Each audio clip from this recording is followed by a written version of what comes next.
because people went to church and churches are like, okay, we're just really proud of it. It's true.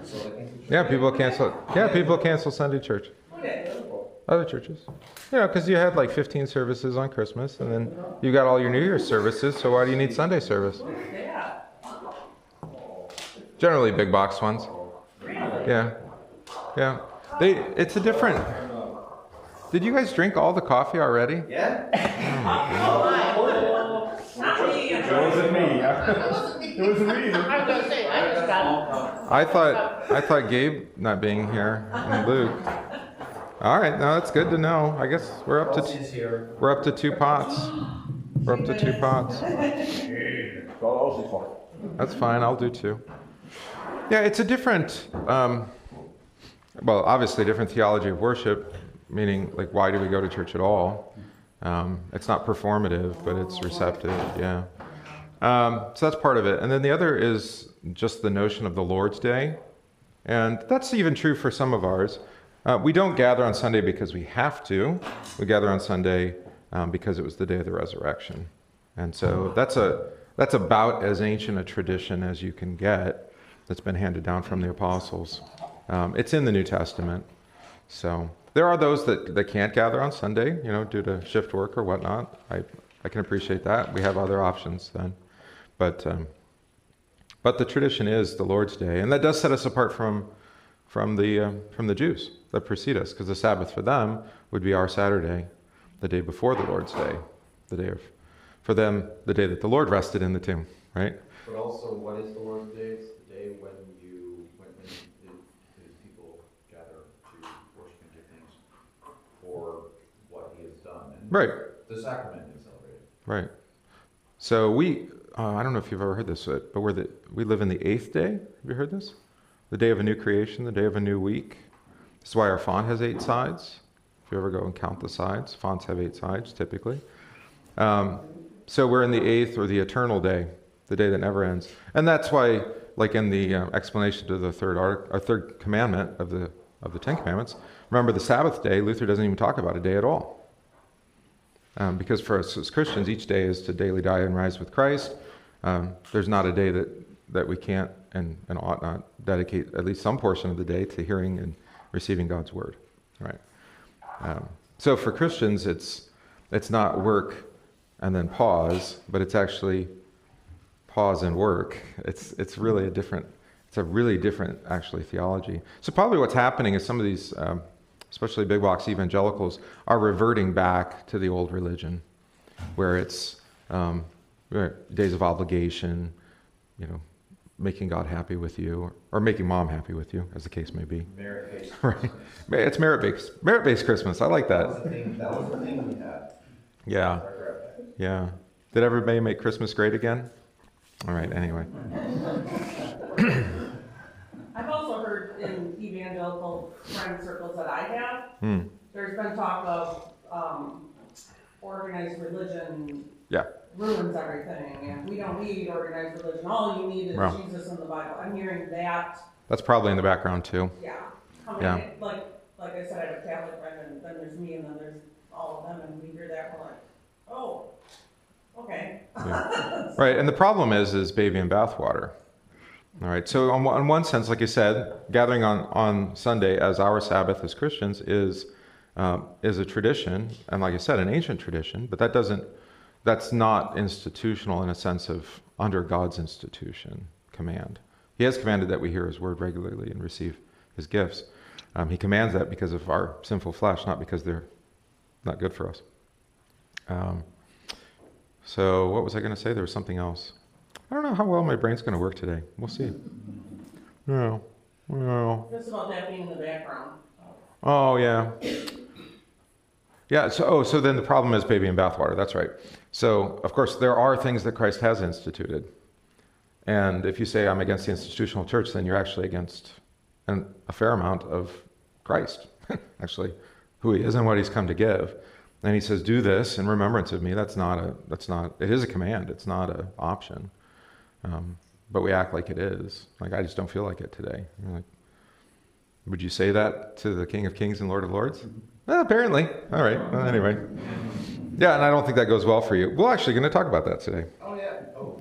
Yeah, because remember, I don't remember how far we got last week. We were talking about the kings. Did we get through all of this? We got for 19. 19? Yeah, money answers everything. I feel like we could talk about that some more. We definitely got through 6. In these last 2 chapters, or actually last 3, 10 and 11, and then at the beginning of 12, Solomon doesn't want you to think just because everything is vanity that then there's no point in doing anything. That's one of the potentialities of that kind of just super pessimism or cynicism. It's really cynicism, is to say, well, then why do I work, or why bear children, or why build family, or why bother with a congregation? Who cares about the institutional church? Just me and Jesus. Why put all the time and effort into either building, preserving, maintaining, or whatnot? And Solomon doesn't want you to go down that path either. Just recognizing that, like we said before, we are given the work that we're given to do, but not for the sake of merit, but actually because it's given.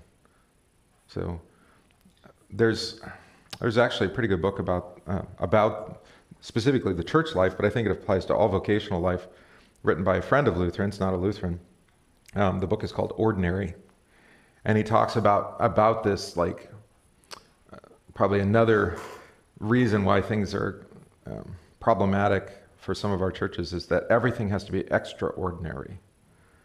Like I said, you have to make Christmas great again. It has to be bigger and better than last time, right?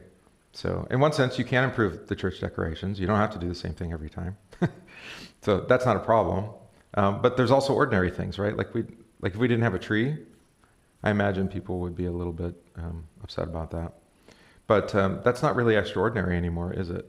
The trees, Christmas trees, that's just ordinary.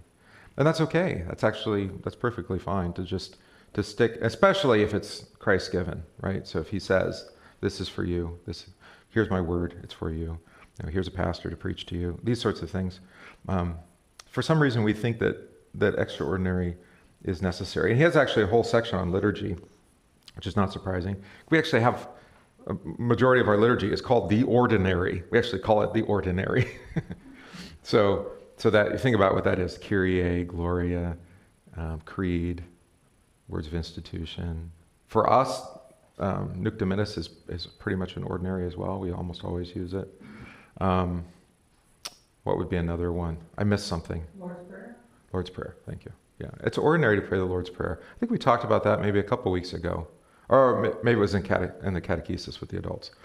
Is that also in that same world of this canceled church on Sunday, it's no rote prayers.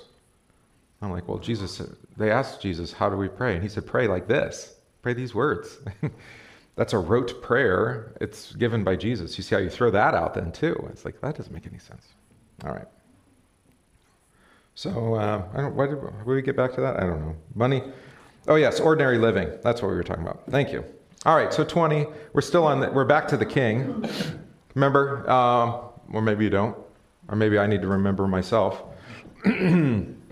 King, and then other advice, and then back to king again. So this is probably just inserted, but there is a connection between this and this. All right, so let's read 20. I can scroll up for you so you can see that. There you go. So, anybody want to read it? Do not curse the king, even in your thought. Do not curse the rich, even in your bedroom. For a bird of the air may carry your voice, and a bird in flight may tell the matter. A little birdie told me. Right, I wrote that down. What's another expression we have? The walls have ears. Have you heard that one? I don't know what that's from. What is that from originally? Sounds pretty conspiratorial. Yeah. Part of this, though, is actually just disposition. How are you disposed toward the king and towards those who are more wealthy than you, right? And before you even think it, cut it off at the pass there, because your thoughts will eventually work their way out into actions and words, right? And especially before the king, that's not going to go so well generally. These are people that control your life, by the way. both the king and the rich. I know, and we don't like that. We're like, oh, we need egalitarianism or something.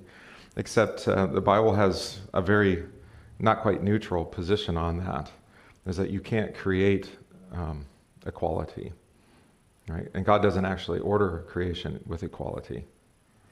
Now, we're equal before God in terms of salvation, absolutely, but not in terms of height or stature. It talks about that, right?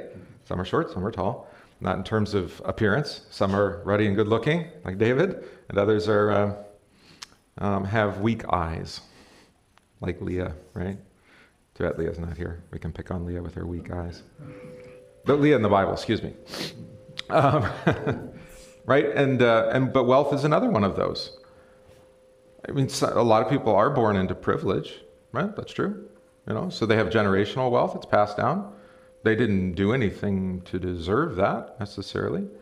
What they do with it, actually, there is a theological implication of how you manage the wealth that God gives, which Solomon's been giving us lots of wisdom on that.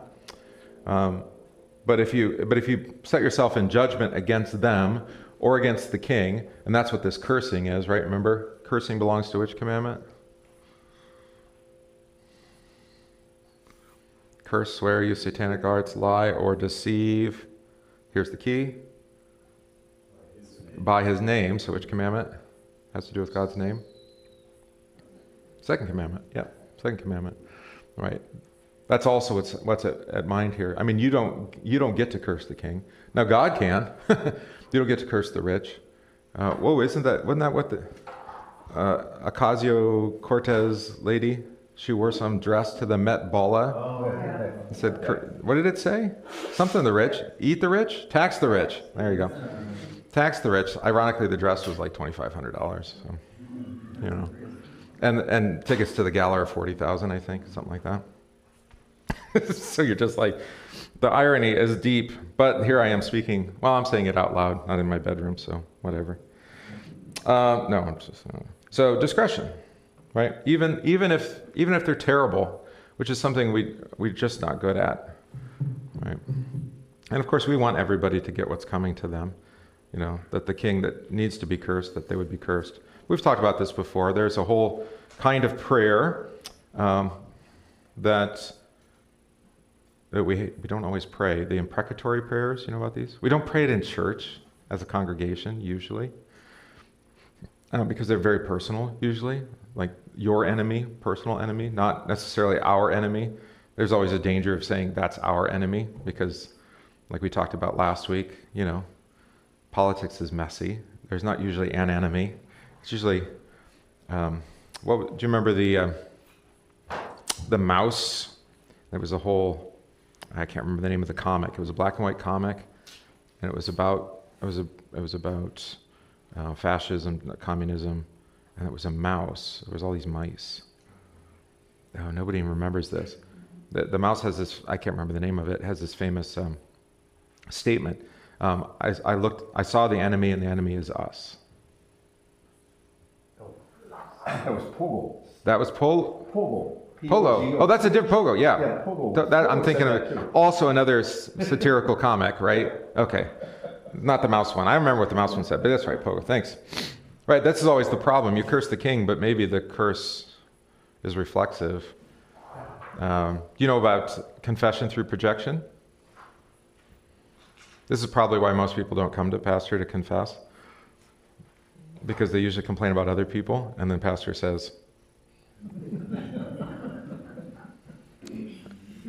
is it really the other people, or is it actually you? You see? Right? So people generally accuse others of the things that they're doing themselves. It's a way of deflecting blame, right? Yeah. So that's also going on here. Let God take care of the king. One day it will all be revealed. Matthew 10, right? All right. That's the end of the sheet. Perfect. All right, good. Next sheet. I think we're on pace to get through this in another couple weeks, depending on how we do today. But we've already been distracted. For some reason, my eyes are heavy. I don't know. Family Christmas. So intense. Okay. Actually, what did I write down? 1 through 6? Okay, all right. Well, let's just do what's on the screen then. I will have to scroll up just a little bit to get the end of verse 6. Cast your bread upon the waters, for you will find it after many days. Give a serving to 7 and also to 8, for you do not know what evil will be on the earth. If the clouds are full of rain, they empty themselves upon the earth. And if the tree falls to the south or the north, in the place where the tree falls, there it shall lie. He who observes the wind will not sow, and he who regards the clouds will not reap. There we go. As you do not know what is the way of the wind, or how the bones grow in the womb of her who is with child, so you do not know the works of God who makes everything. In the morning sow your seed, and in the evening do not withhold your hand, for you do not know which will prosper, either this or that, or whether both alike will be good. Okay. The reason why the sheet's a little bit long is that there's some personal indictment here, so of my personal, me. I had many things to say, thinking about myself. All right, so we'll look at, this is, the beginning of the sheet is a summary, basically, of these 6 verses. So I tried to summarize everything you see here. So we'll do that first, and then we'll look at each verse. Once again, we focus on the believer's vocation and strategy for living in this world. I would say this is collected wisdom. It's not necessarily it's collected together, but they don't necessarily belong together. The exercise of wisdom, especially God-given wisdom, does not give an airtight, foolproof system or a code of ethics that eliminates the need to pray. We probably need to expand on that a little bit. Right? People think that if only I get my life right with God, that would be one way, a good way to approach it, then everything will work out. And you know how well that works. You're faithful believers, and does everything work out the way you plan? No. Okay. And then even the more optimistic view is that actually, if I get right with God, then I won't need God anymore. Now, they wouldn't say it so callously, but that's the act, right? It's like, well, we did the Christmas thing, so now we're good with God for a while. As if, what? At least till Easter, right? At least till Easter. Yeah, or New Year's or whatever. And it is kind of a strange position because I think probably you would all agree that your experience is that the more you come to know God, the more dependent you become on Him.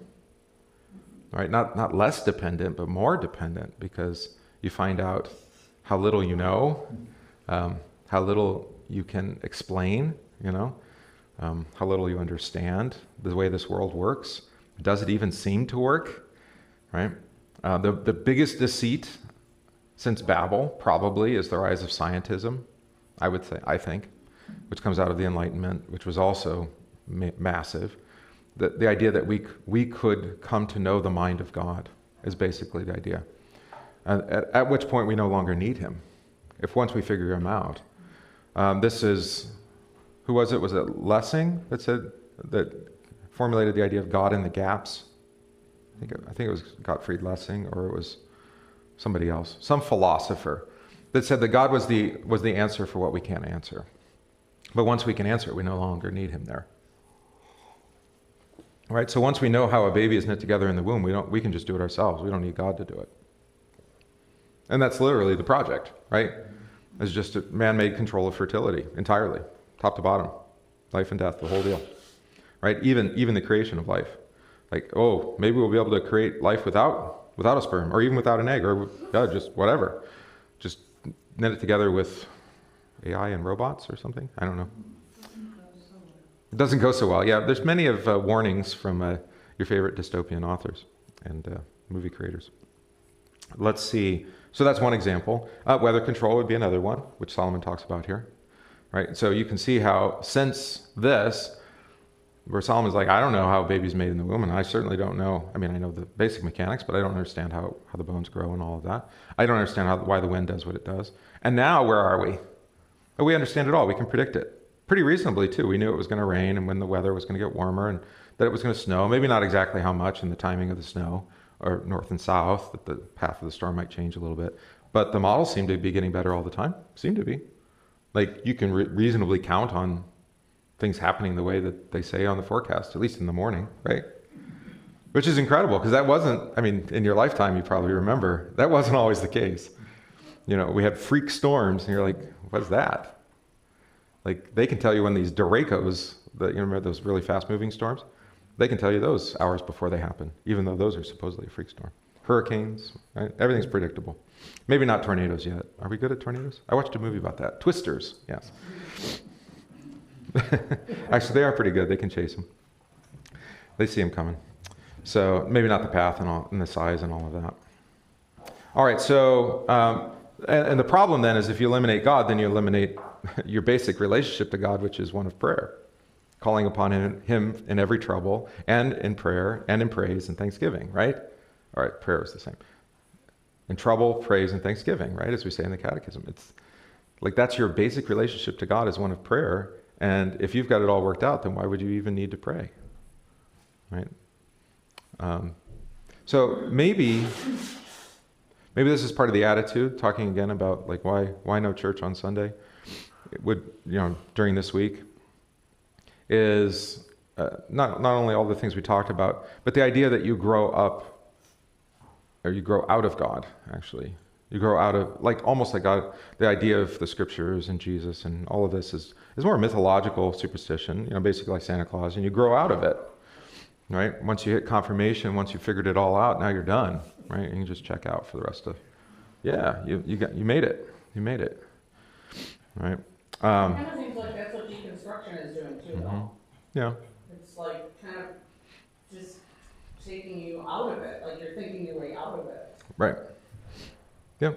Yeah, rather than growing into God, right? And the way that Paul talks about it is we go from milk to meat. It's time for meat. Hey, welcome. You made it. It's all right. Glad you made it. Yep, it's okay. Well, you had to get here for church anyway, right? So here's some summary statements, I think, from what we just read. And you can, if you have more, let me know. 1, whatever is going to happen within this fallen world is unpredictable and often unpredictably bad. 2, even though life in general is unpredictable, some events are predictable and can be factored into one's decisions, especially death and judgment. Right? Death is coming. What's the statement? There's 2 things that are sure in life. Pay taxes. Death and taxes, yeah. All right. Well, we'll say judgment instead. All right. It may seem to be the wrong time for an undertaking, but it may be also be just right. How would you know? Until you try. As we say to children all the time, right? Well, how are you going to know until you try it? All right. That's true. I mean, that's basic wisdom under the sun. While whatever can go wrong probably will, that's me being pessimistic, sorry.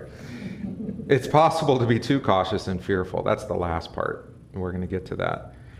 In summary, the life of wisdom involves holding back and going ahead, being pessimistic and being optimistic, being cautious and throwing caution to the winds, being prepared for anything in the future and actively preparing oneself for the future.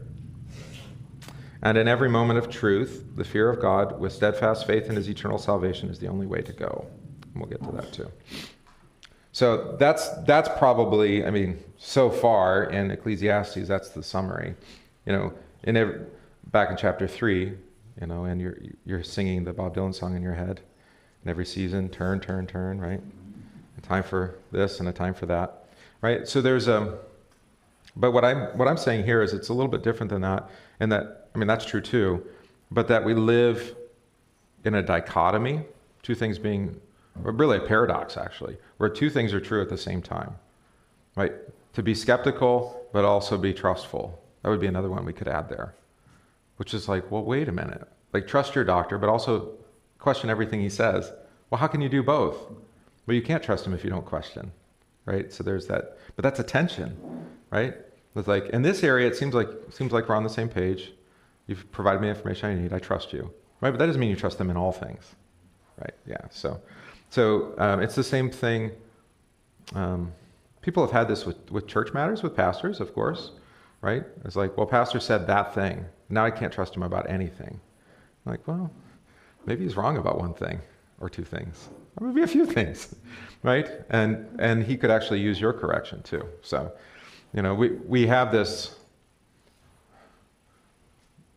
We don't want to go too far in one extreme or the other. To be like a child where we trust every stranger that comes up, right? We have to teach them not to do that.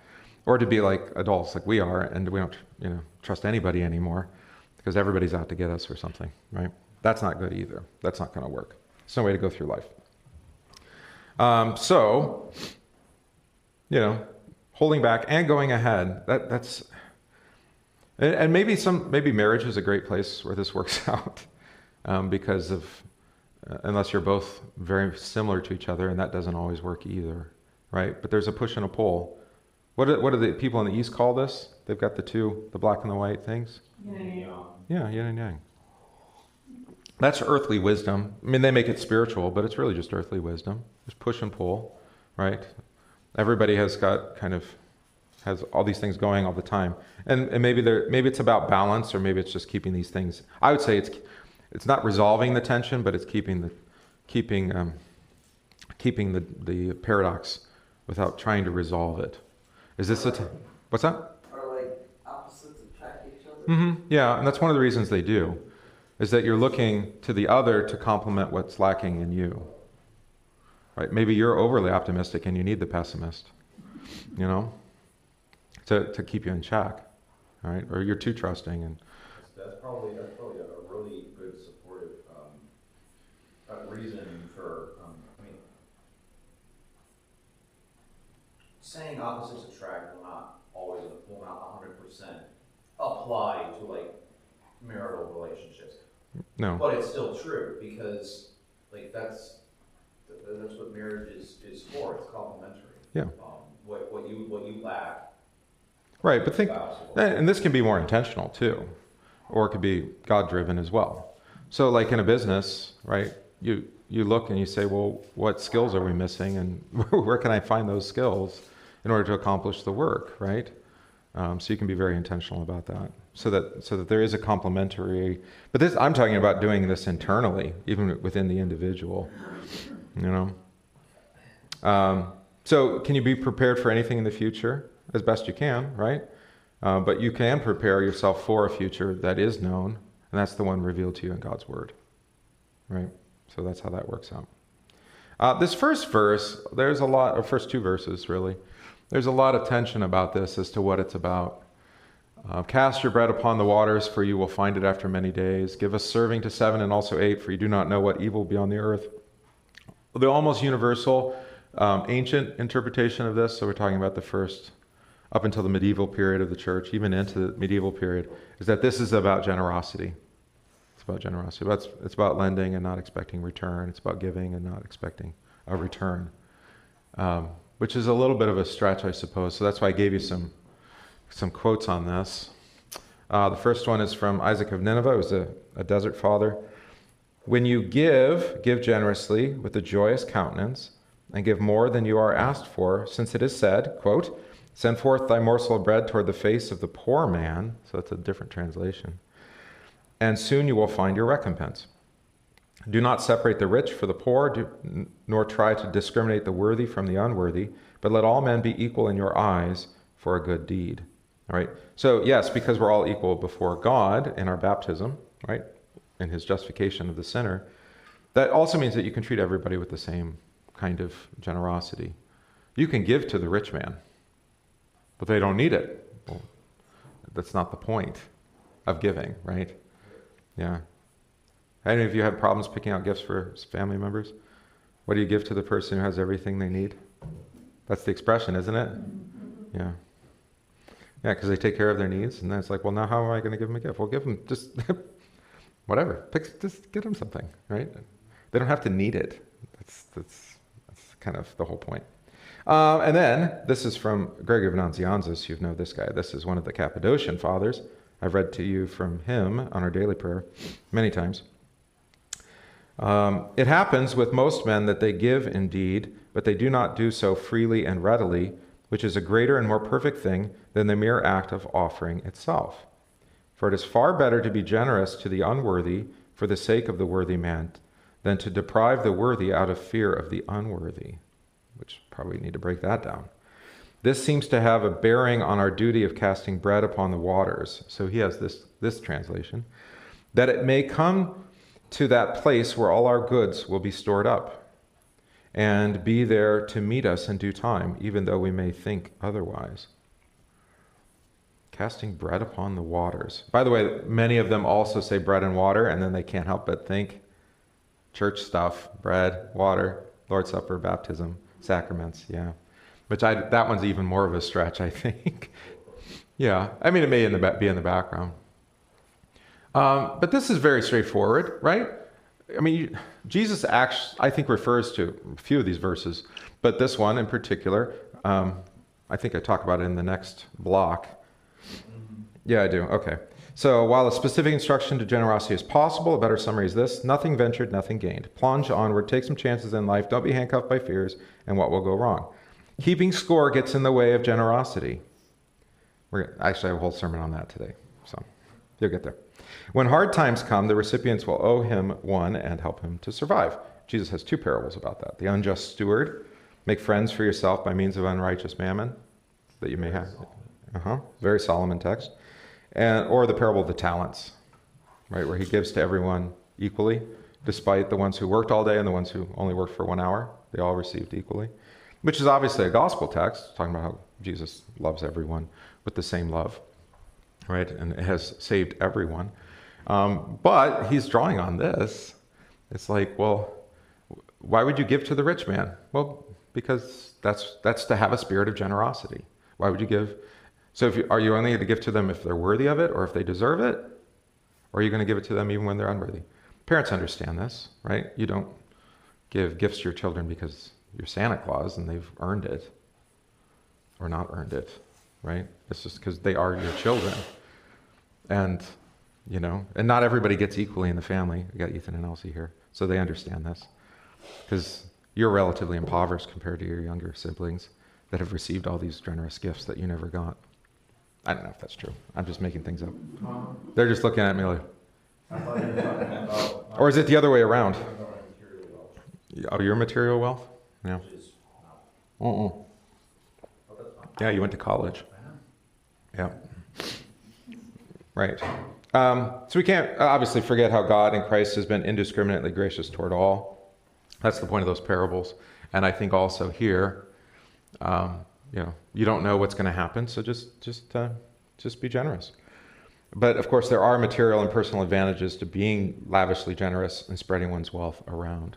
I mean, it just earns goodwill, right? So the people who hoard their wealth, generally aren't well esteemed. Like, how can one man be worth $400 billion? I don't know. What charitable ventures are you doing? We're going to save human race by getting us to Mars or something, I guess. But right, and we look at that, and of course we're very cynical about that. But others have done a better job. I think Carnegie is probably the big one for me. But was he oil or was he rail, or how did he get his wealth? Dale Carnegie. Was he market? I think he might have just been stock market. Does that sound right? Nobody knows, right? But we all know his libraries. We don't have one in Random, but there's probably a few around. They were named after him, right, to be a Carnegie library. They were all relatively similar. The town I was born in, Wabash, Indiana, has one. It's like this strange stone, it's like the most classic looking building after the courthouse in town. And it's the library, and it was built with Carnegie money. He built that for them, right, as a benefactor. So he's remembered for that. If you listen to NPR, which I don't advise, but you'll hear the Carnegie Foundation supporting things, and it's the same person, but it's pronounced differently if it's the foundation. So I can't figure out why. All right.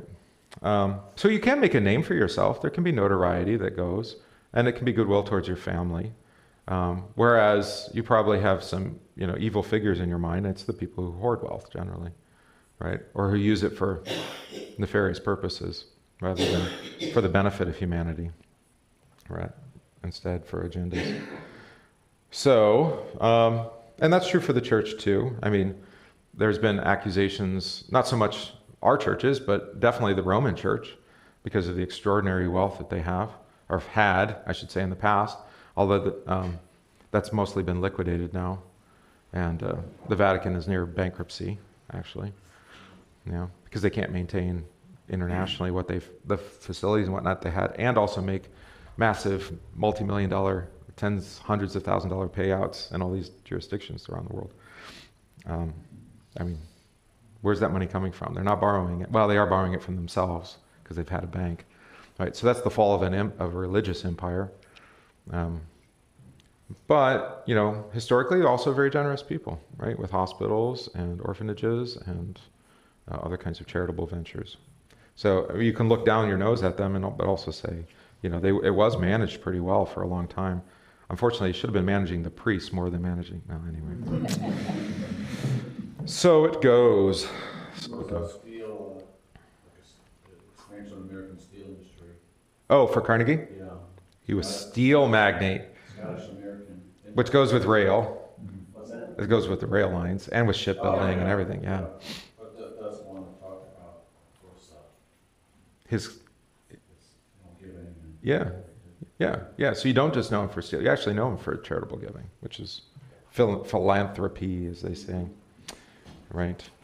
Yeah,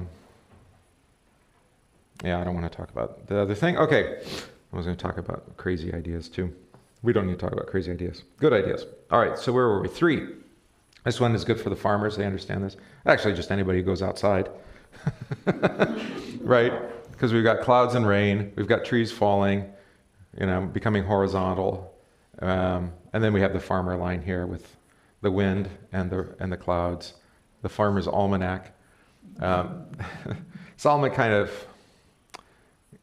he's really kind of downplays the wisdom of just looking at the clouds to determine what to do.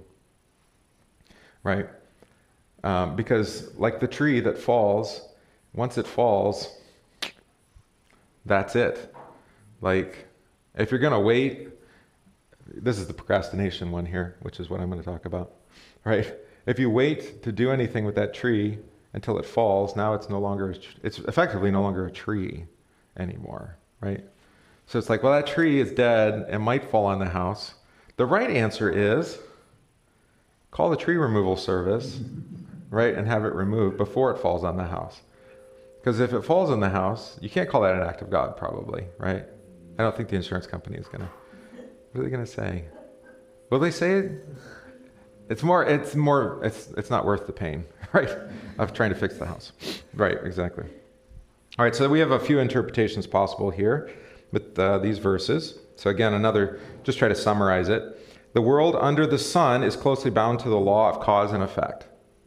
Clouds look like they're going to rain, they're probably going to rain. If the tree looks like it's going to fall, it's probably going to fall, right? Actions have consequences, good or bad. Think carefully before acting. And then the key, and we've talked about this many times, the only way to go through life is in the forgiveness of sins in Christ, right? And yet, even pardoned sins may have lifelong earthly consequences. So God forgives, but does that mean that that he also removes the effect of sin in your life? No, not until death, right? So this is some people, that's also an anti-institutional kind of thing. Well, I'll just go through my life, and then I'll if I need God, I'll call on him. And the problem is that when it gets to that point, that there's a lot more work to do, or a lot more work for God to do, I suppose. However you want to look at that. So there I gave you David. It's like there is forgiveness, but your child is going to die. There is cause and effect. That's the way the world works. We don't want to be overly scientific, but it is true. Like the horizontal tree trunk, some things in life cannot be changed and must be accepted as they are. Once you go horizontal, that's it. Yeah, people know this, right? Like once you get stuck in bed, it's really hard to get back up out of bed, right? Especially as you get older. I think some of you can sympathize with that. Right? Keep moving, right? Even if it requires a cane. Yeah.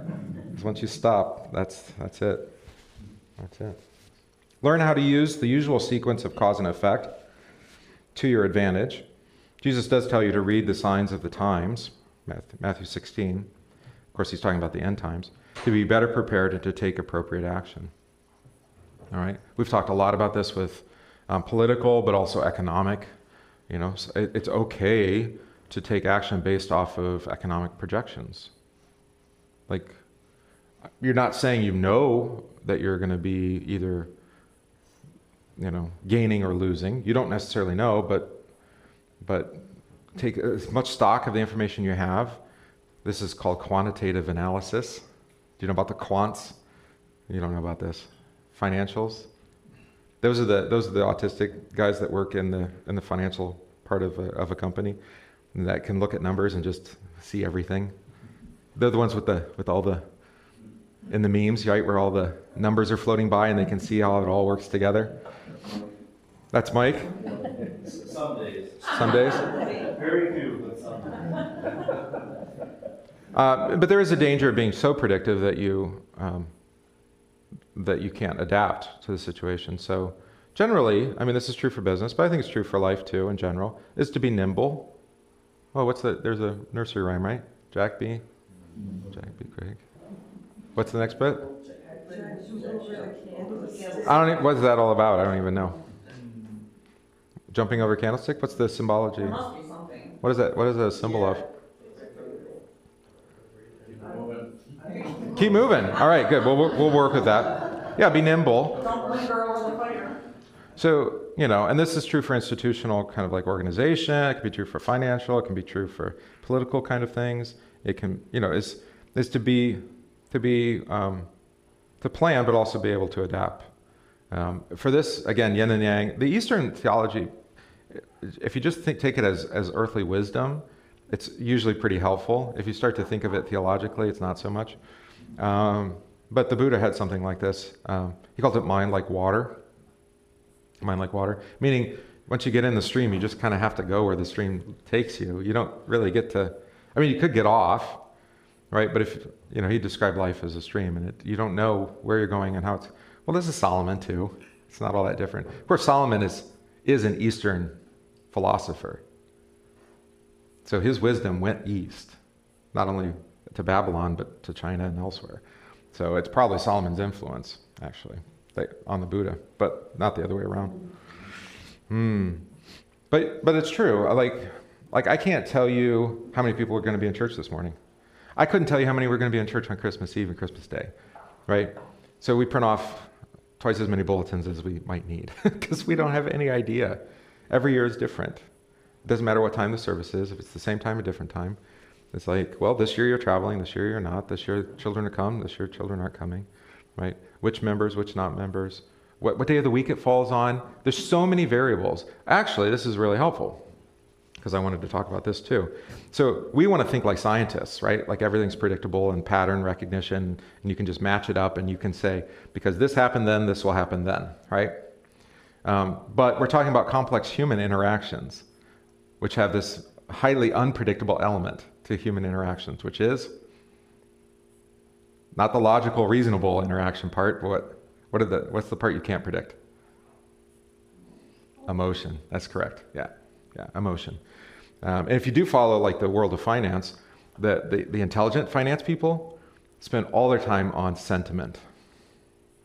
They do look at quantitative, they look at past and future projections. They have that number, but they have to look at what are people thinking? What are people thinking? Because it doesn't really matter what you want to be true so much as what people think is true. Which I know that sounds terrible, but that's the way the world works.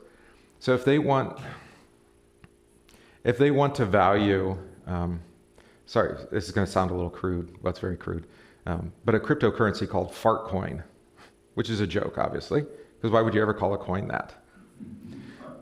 But it has a market valuation of something like $20 billion now. People just keep dumping money into it. They're like, why are they doing that? Because it's fun. It makes no economic sense. It has no intrinsic value. You can't use it for anything.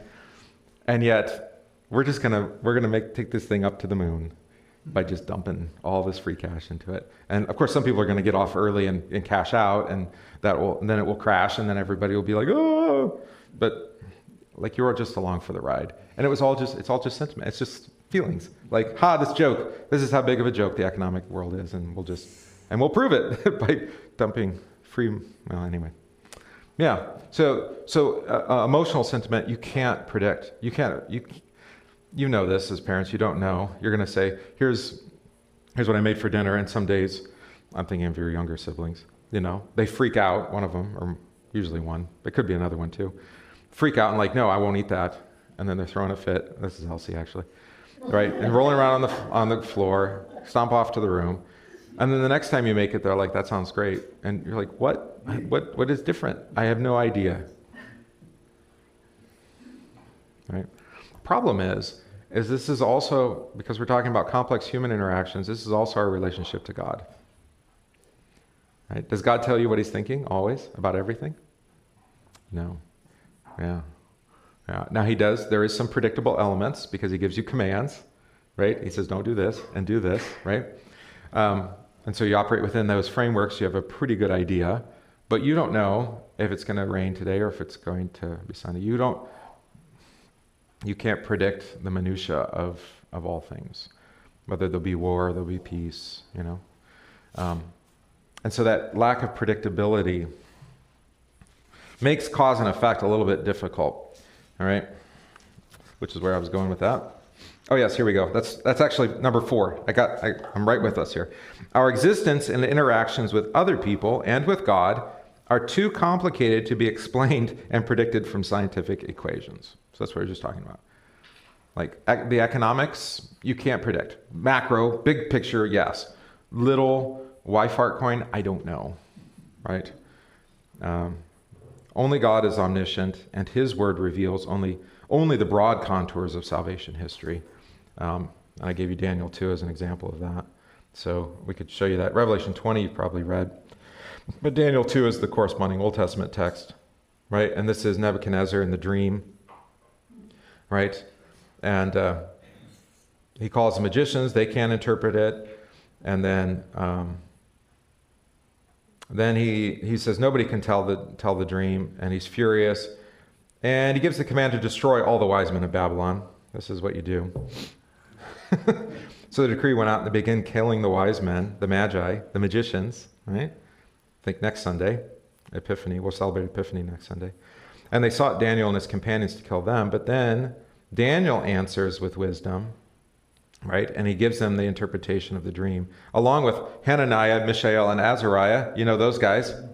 You know them by different names, though. You know them by the Babylonian names. Shadrach, Meshach, and Abednego. Yeah. All right. I always try to remember these names and I forget them. Hananiah, Mishael, Azariah. All right. Try it again. So which one is this? This is Daniel chapter 2. I mean, Hebrew or Greek or whatever. Oh, those are their Hebrew names. Yeah. And the other ones are what? Babylonian. Okay. Mm-hmm. Oh. Daniel gets a Babylonian name too, but I'm pretty sure it's one of the names of the 3 wise men in the song. oh, really? Okay. All right. Yeah, they do give it, but they hardly ever use it. Daniel. Belshazzar. That sounds good. I like it. All right, so he says he's going to make no... There it is. Oh. Belteshazzar. Yeah, Belteshazzar. Will you make known the dream? And he says, I will declare it to the king. Right, but then look at what he says. As for you, O king, verse 29, thoughts came to your mind while on your bed about what will come to pass after this. And he, capital H, who reveals secrets has made known to you what will be. But as for me, the secret has not been revealed to me because I have more wisdom than anyone living, but for our sakes, who made known the interpretation to the king, that you may know the thoughts of your heart. Right? And then there's the great image, and he makes known to the king. Because if you remember, Nebuchadnezzar is requiring the magicians to tell him the dream and then tell him what the dream means. They can't tell him the dream. Right? So he's exposed the fraud, right? Is that, like the fortune teller who's just asking you questions in the warm-up, and it turns out that's how they tell your fortune, right? And you're like, oh, that was so clever. How did you know? You already told me. Yeah. Right? And he gives the interpretation of the dream. But know what he says, that it's revealed to him, all right? So only God knows, and he only reveals when and where he will, right? This is the problem with the apocalypse literature, whether it's Ezekiel or Daniel or some of Isaiah, and especially Revelation. Does he tell you what corresponds to what? No. Right. But what does he want you to know? I'm coming soon, right? And every knee will bow and every tongue will confess that Jesus is Lord, to the glory of God the Father, right? And every king will be put under his feet, right? Even the great dragon, whichever one you want, Behemoth or Leviathan, whichever one, whichever great beast, those will be also conquered as well, and through the blood of the Lamb, which is incredible. All right, be flexible and have contingency plans for whatever might happen. God gives you wisdom, use it, in other words. And then seize whatever opportunities life sends. That's all. I think that's all right here, especially at the end, right? You don't know how these things are working, so just do your work. In the morning, sow your seed. In the evening, don't withhold your hand. Do the morning work, do the evening work. You're looking at the weather and like, well, I don't know if today's a good day for that. How do you even know? You don't even know what's going to happen. You don't know if the sun's going to break through as soon as you, right? You have no idea. So why do you act like you do? Right? It's this illusion of control, I suppose, right? All right, turn it over. 4, he who observes the wind will not sow, and he who regards the clouds will not reap. Right? And this is all very personal for me. If you didn't already know this about me. Perfect moment will never arrive. A person will forever procrastinate, never dealing with reality, because he is always awaiting a myth. That he knows the future, right? The time to act is now, not the future. The reluctant procrastinator can always find reasonable sounding excuses for not taking action now. I have a whole book of them. I'll share with you someday. His excuses, I like deadlines, by the way, if you didn't know that. This is why being pastor is very helpful. And then setting a schedule thing that gives you reminders that say, this time to do this. Otherwise, I have no idea. It'd be all the project. How many of you are crafters and you have like a crafting room and you have boxes of incomplete projects? Okay. Yeah, okay, you understand. Right. Unless you have a deadline, like, what was it? Oh, Anne had been making crocheted quilts for all of my nieces and nephews and my sister's family. And there was one more to go. Right? And she was going to give it to him this Christmas. So she's furiously crocheting for months, right, to finish finally, so he gets his blanket, and then everybody's got their blanket. Right? So a deadline really helps, is my point. It was last summer for me. It was last summer, all right. But it's now, okay, it's 6 months.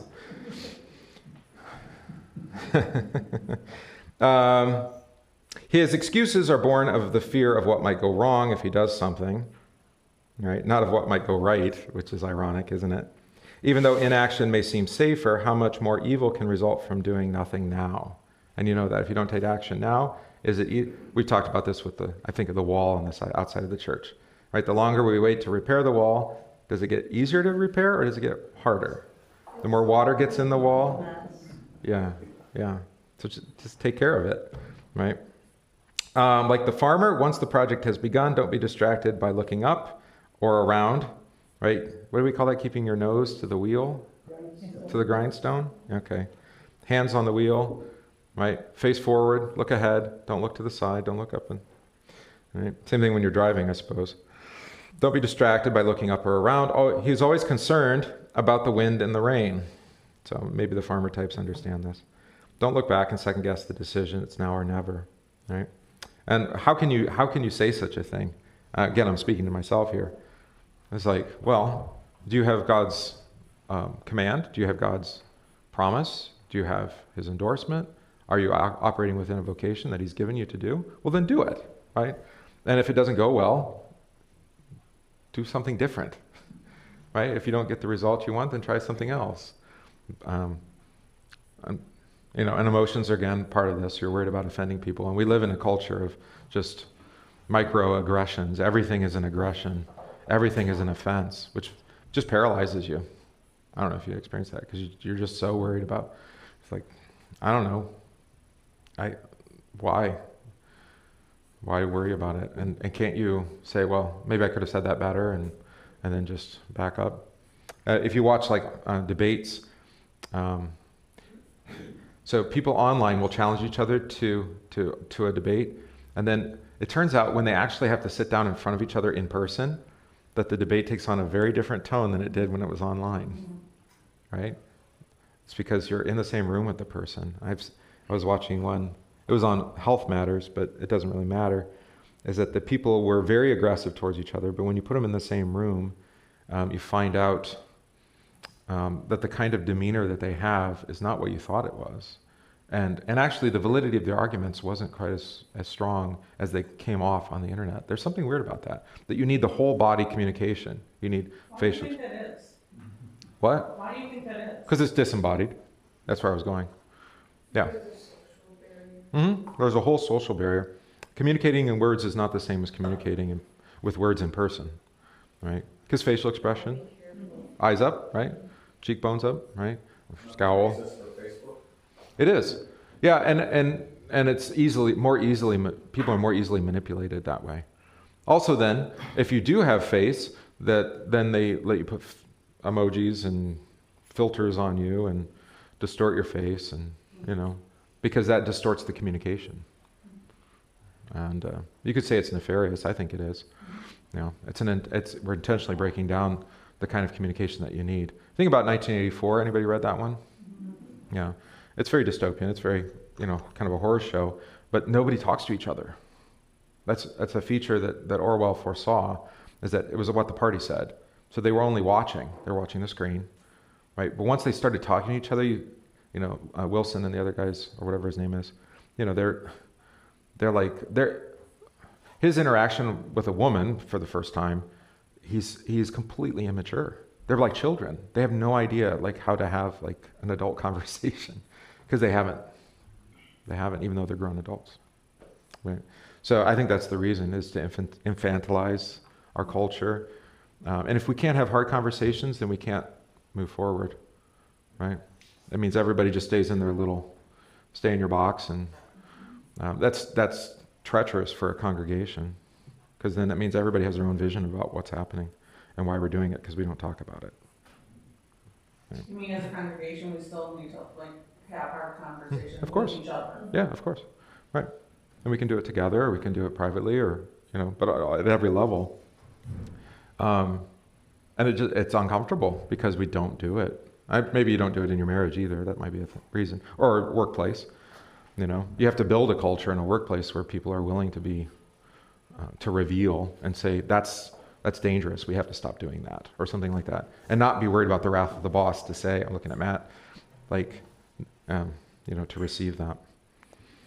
So, this is the problem. We second guess. We're always worried. This is me. I'm being reflective here, but I think Solomon is too.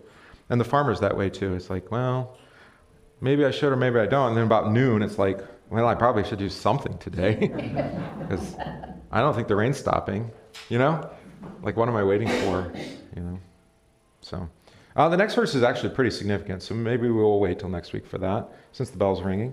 But Jesus cites this in John 3, all right, with the way of the wind, or the Spirit.